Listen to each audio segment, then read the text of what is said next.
Vida nueva. En el cambiante mundo de hoy, lleno de retos y desafíos, el hombre busca sabiduría y seguridad para construir su proyecto de vida. El Evangelio de Cristo siempre tiene respuestas luminosas y verdaderas frente a las grandes preguntas que hoy nos formulamos. Ante la soledad, el desamor, la crisis moral y espiritual, las enfermedades emocionales, el cambio de época, la destrucción de la familia. Te invitamos a tener una vida nueva para que encuentres una manera distinta de mirar tu existencia, tus relaciones, tu trabajo, tu propia historia. Te esperamos. Te invito a que te hagas una pregunta: ¿contra quién batallas cotidianamente? San Ignacio de Loyola dice que la vida es como una milicia y que el cristiano es como un soldado. San Pablo, por su parte, habla del combate de la fe y de que libramos una batalla diaria con los ojos fijos en Jesús, la meta y el consumador de nuestra fe. Pero también agregará a San Pablo que la batalla que libramos los cristianos no es contra potestades o poderes terrenales, sino contra realidades sobrenaturales y espirituales, y por eso necesitamos armaduras, necesitamos espada, necesitamos casco o yelmo especiales de la fe, de la esperanza, de la justicia y de la palabra de Dios. Tanto pues un gigante como San Ignacio de Loyola, como el mismo San Pablo, nos hablan de ese batallar en la vida, de entender que la vida es enfrentar dificultades, pruebas, y que somos como verdaderos soldados, armados especialmente con instrumentos o armas espirituales. Pero a su vez el mismo Hijo de Dios, Jesucristo, nos plantea una parábola que nos pone a pensar.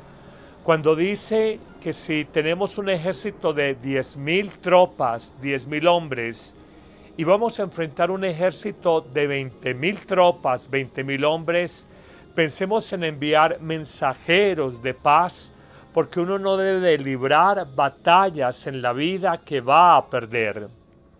Y esta es una primera enseñanza, y la dice el mismo Hijo de Dios: nunca cases peleas, nunca te comprometas en batallas que tú sabes que vas a perder. Dicho de manera positiva, en la vida del cristiano, la batalla es contra nosotros mismos, contra el pecado. Y dirá la carta a los Hebreos: todavía no has derramado tu sangre en la lucha, en la batalla contra el pecado.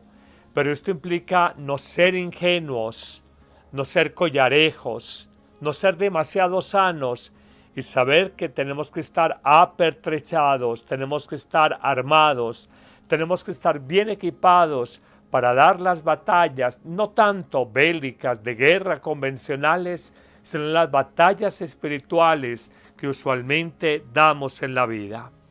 Hoy, en un segundo momento introductorio, te digo las grandes batallas de la vida o las pequeñas batallas, las que damos de manera consciente o de manera más o menos inconsciente. Reconozcamos algo, que no son tanto contra los demás, que no son tanto batallas contra la vida, sino que en el fondo son batallas contra nosotros mismos.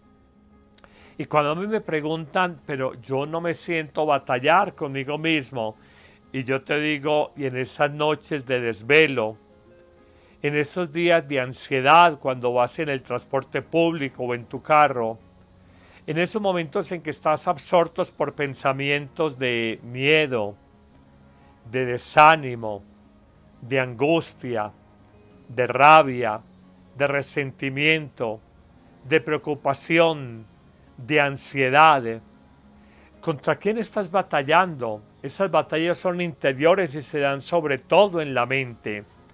De hecho, los grandes especialistas en temas, por ejemplo, como la demonología, nos dicen que si algo hace Satanás es trabajar en el psiquismo humano, diciéndote todo el tiempo: no eres capaz, estás derrotado, no tienes ánimo, no tienes puerta de salida, mira que eres una persona fracasada, no vas a salir adelante.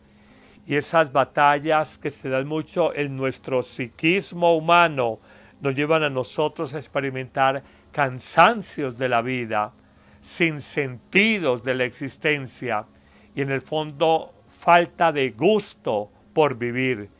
Eso no lo quiere Dios. Eso no está en el proyecto de Dios.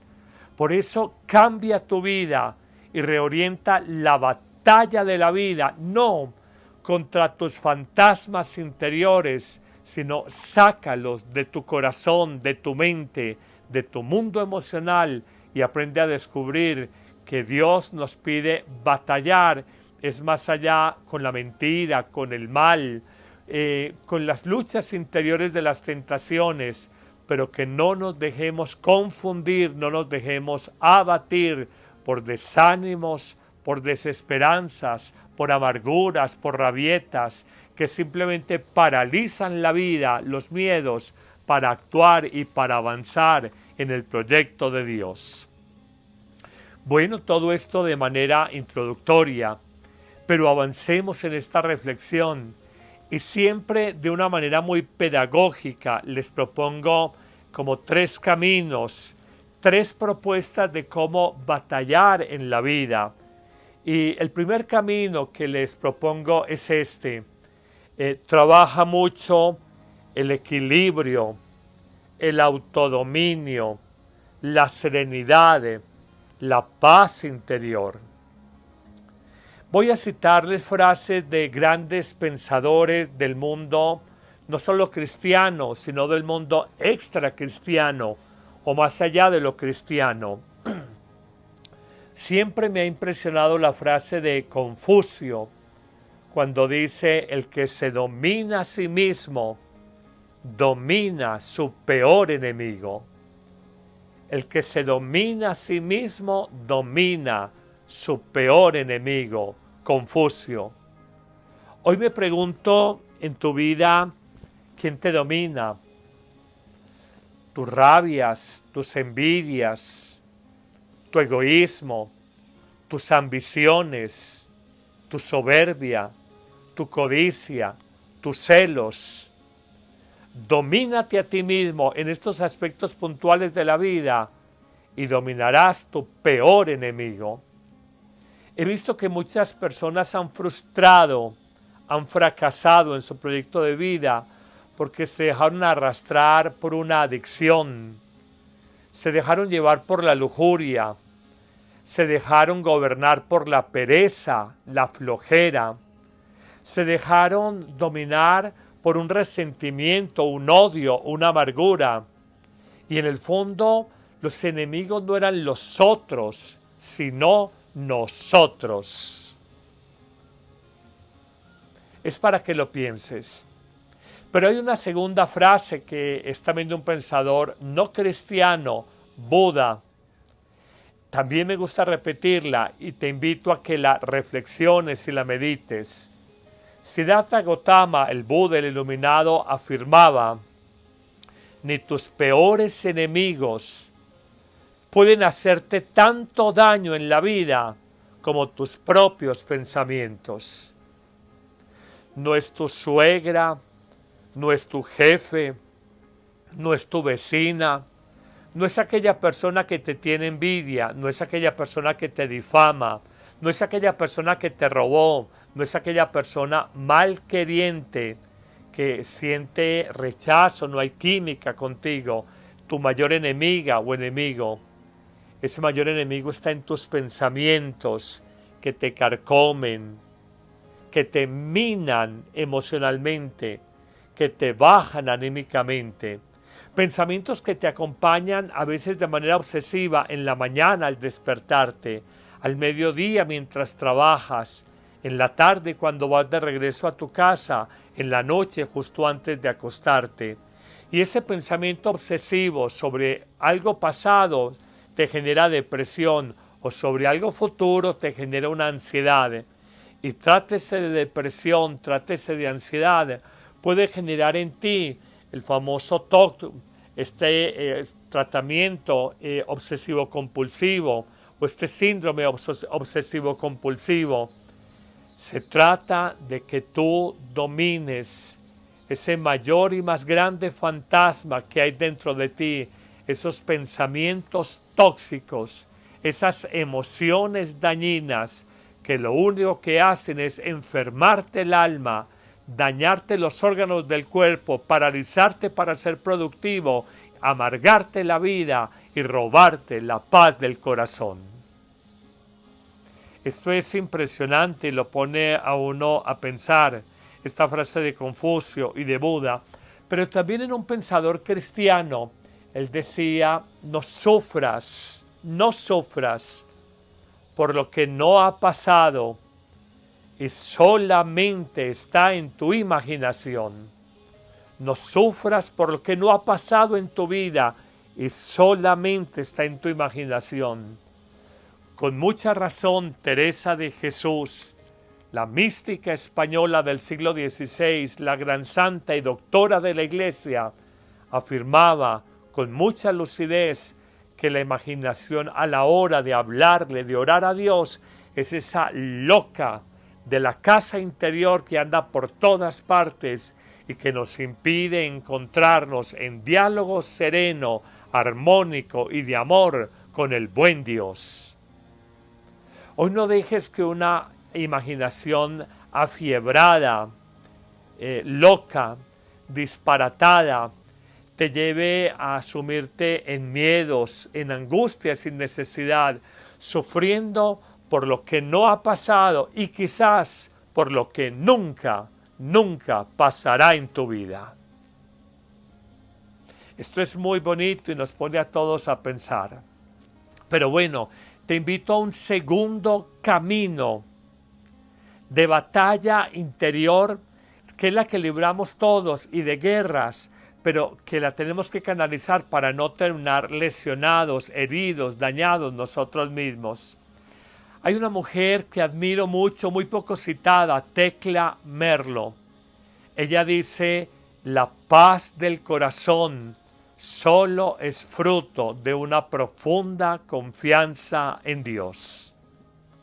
Te lo repito, la paz del corazón solo es fruto de una profunda confianza en Dios.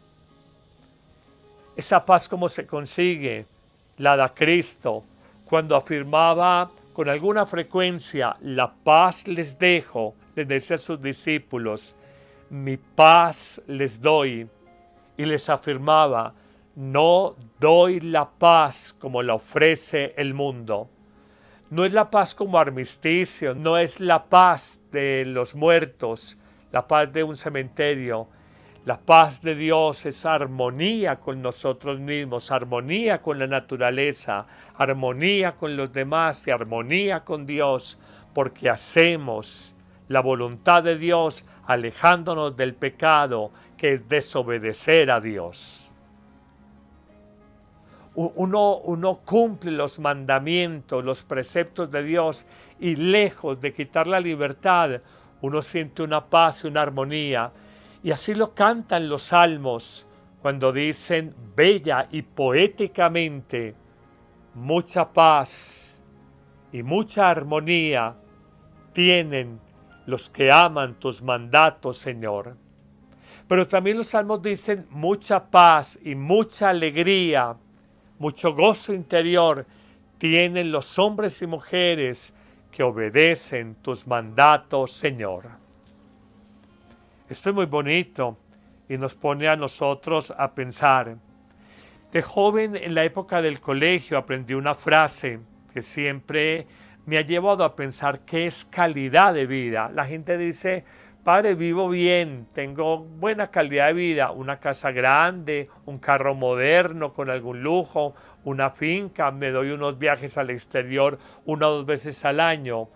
Y yo, respetando ese concepto muy del mundo y hasta muy humano, te diré, para mí la paz es algo muy distinto y calidad de vida es algo muy diferente. Te diría esta frase, quien en la vida ha perdido dinero ha perdido mucho. Quien en la vida ha perdido la salud ha perdido demasiado, pero quien en la vida ha perdido la paz del corazón lo ha perdido todo. El dinero se necesita, ¿quién lo niega? La salud es muy importante, claro que sí, pero ¿para qué dinero y salud sin paz en el corazón? Si tu mundo interior es una tormenta en el alma, donde se mueven pesadas olas como un océano turbulento que va y viene, y es un desasosiego, una desarmonía, un desencuentro, un estar como comido de alacranes, desde la mañana cuando te levantas peleando con los tuyos, peleando con los de la oficina y al final de la noche peleando contigo mismo. Eso no lo quiere Dios. Y esa paz del corazón es algo muy importante en esas batallas. Uno necesita armonía. Yo no he visto que las deudas se paguen preocupándose uno 8 horas diarias. Y aunque te pagaran, no sé, $20 hora de preocupación por 8 horas, serían $160 que te dieran de dinero por preocuparte y angustiarte 8 horas. $160 por 5 días, me da como ¿cuánto? Me da como $800 a la semana. Por 4 semanas, $3,200. La pregunta que yo te hago, ¿sí justifica por $3,200 preocupándote a $20 la hora o angustiándote a $20 la hora? ¿Sí justifica acabar con tu sistema nervioso, afectar todos tus órganos? Porque las preocupaciones van acabando, van destruyendo la salud, se van somatizando esas angustias y no somos conscientes de ello, sino cuando han hecho ya un daño, a veces irreparable, dentro de nuestro organismo. Bueno, avanzamos en nuestra reflexión en un tercer punto y final. Te invito a que entiendas que hay una poderosísima arma que es doble para que libres bien las batallas de tu vida. Y se trata de la fe y de la esperanza. De la fe y de la esperanza. Esto no es que yo me lo invente, sino que lo dice Jesús cuando reprende, cuando regaña, o en un buen sentido cuando exhorta a sus discípulos, que llenos de miedo en la noche, en una barca, en el mar de Galilea, con vientos contrarios o huracanados, les reprende y les dice: hombres de poca fe, ¿por qué han dudado? ¿Por qué han tenido miedo? También les diré en otro pasaje evangélico: soy yo, Cristo, no soy un fantasma, no tengan miedo. El miedo es una experiencia universal que nos toca a todos. Y en esas batallas de la vida, cuánto nos minan, cuánto nos desgastan mentalmente, emocionalmente y orgánicamente. Los miedos no sirven para nada. Jesús invita a contrarrestar el miedo con la fe. Y dice: si tuvieras fe como un granito de mostaza, pequeñito, como la más pequeña de las semillas en el mundo de las hortalizas y de las verduras, si tuvieras una fe pequeñita como un granito de mostaza, le dirías a esta montaña que se moviera. Es simplemente una alegoría muy propia del mundo bíblico, un semitismo, una exageración, una hipérbole para decir algo. La fe realiza imposibles, mover montañas. La fe, lo que nos dice el texto precioso al final de la Anunciación, le dice el ángel a la Virgen: lo que para el hombre es imposible, para Dios es posible. Por eso en esas batallas de la vida no voy a poder con esta enfermedad, no voy a poder con estas deudas, se me va a acabar el matrimonio, ¿qué va a ser de mi país con este cambio de políticas? ¿Qué va a ser de mi empresa? Cuando empiezas con todo esto, yo te digo, te falta fe. Como decían las abuelas, de una manera muy simple, pero muy real, arriba de Dios no vive nadie. O también decían las abuelas, Dios no está muerto, Dios no ha muerto, ni está enfermo. Dios no ha muerto, ni está enfermo.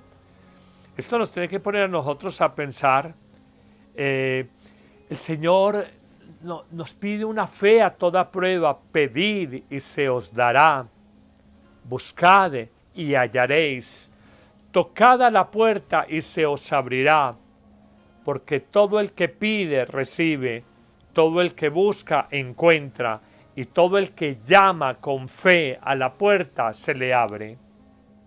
Y dirá Jesús, si un papá, siendo un hombre bueno, sabe dar en vez de una piedra, un pescado a un hijo, cuánto más vuestro Padre del cielo, que no es súper bueno, es perfecto.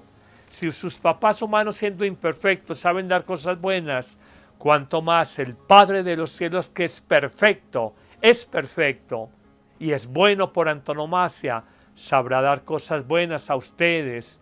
Les dará el Espíritu Santo, lo más grande que nos puede dar a aquellos que se lo pidan. Esto es muy bonito. Entonces les decía, en este tercer camino, la fe y la esperanza. La vida me ha enseñado que el que en Dios verdaderamente espera, no desespera.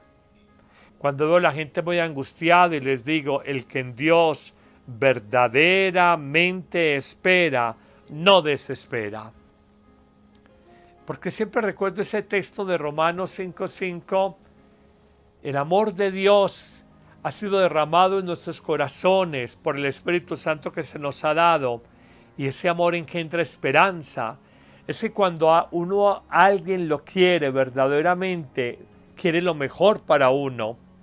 Y uno pone esperanza en la persona que lo quiere. Uno pone esperanza cuando es niño en sus papás. Espero todo de mis padres porque estoy cierto del amor de mis padres.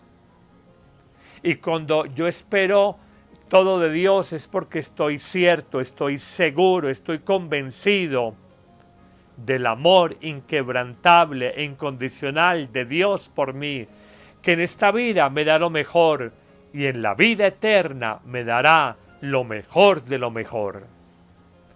Y esa certeza del amor, esa fe en el amor de Dios genera esperanza, y ahí están las tres virtudes teologales: fe, esperanza y caridad.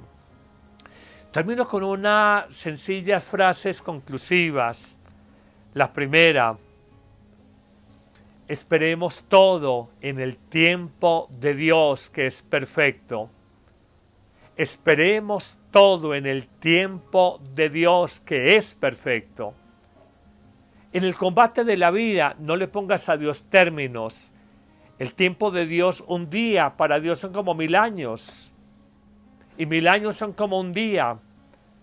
No te impacientes, no desesperes.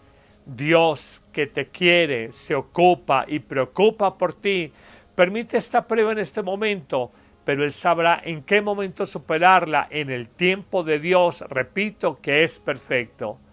El tiempo humano es engañoso, el tiempo humano es a veces emocional, es subjetivo, nos lleva a vivir de sobresaltos, de angustias, de ansiedades. No, vive en el tiempo de Dios, en el kairos de Dios, no en el cronología, cronos humano, sino en el kairos, el tiempo salvífico de Dios para tu vida. Segunda frase conclusiva que me pone a mí a pensar: aunque a veces nos impacientemos, seamos muy firmes en la prueba, porque sabemos que tenemos que ser pacientes. De lo contrario, nos vamos a desesperar sin necesidad. Dios tiene un plan providente. Dios tiene un proyecto sobre esta situación que estás viviendo en tu vida. De manera que sobre la duración de una prueba, no te dejes angustiar, no te dejes desesperar. Paciencia, paciencia, paciencia. Y recuerda, parte la palabra paciencia, paz, ciencia, la ciencia de conservar tu paz interior. No le pidas a Dios, no le pongas términos perentorios, ultimátums. Eso con Dios no se hace. Y termino con esa frase que ya le insinuaba: todo sucede para el bien de los que aman a Dios. Y todo lo que hoy vivas, una quiebra económica, situación de desempleo, una separación conyugal, una crisis de salud, un problema con tu hijo adolescente, la persecución de alguien, la maldad de otra persona, todo en Dios ocurre para algo. Él tiene un plan providente. Él tiene un propósito para tu vida. Aprende a descubrir desde la fe cuál es ese propósito de Dios para tu vida. No sigas mirando tu existencia, tu historia, tus circunstancias, tus situaciones de hoy de una manera tan humana, tan horizontal, tan natural. Aprende a mirar tu vida de manera más extraordinaria, más vertical, más sobrenatural. Sobrenaturaliza tu vida. Aprende a mirar tu vida con los ojos, con la mirada de Dios. Así esas batallas de tu vida ya no van a ser contra los demás, contra la vida, contra el clima, contra la pobreza, la situación social, qué vaina. Tu enemigo no es tu jefe, tu enemigo no es tu suegra, tu enemigo no es tu cuñada, tu enemigo no es tu vecina, tu enemiga no es la vida, tu enemigo no es el tráfico vehicular, tu enemigo no es tu pobreza. Tus enemigos están en tu interior y son fantasmas que te acosan, te asustan, te roban el sueño y te desgastan. Y quizás lo más paradójico y patético es que no has sido capaz de identificar dónde están esos enemigos. Identifícalos, domínalos y recuerda: quien se domina a sí mismo, domina a su peor enemigo. Que el Señor te ayude a batallar bien esta vida, construye bien la torre de tu vida como dice el Evangelio, y te doy la bendición en este día. En el nombre del Padre, y del Hijo, y del Espíritu Santo. Amén. Paz y bien para todos. ¿Listo para un cambio? La app Amén Comunicaciones te abre las puertas a un mundo de fe y reflexión. Con un solo clic podrás acceder a misas, oraciones y contenido que nutre tu alma. Esta app es ligera y fácil de descargar en Android y Apple. El Padre Carlos Yepes te invita a unirte a esta comunidad de fe y esperanza. No dejes pasar la oportunidad de crecer espiritualmente cada día.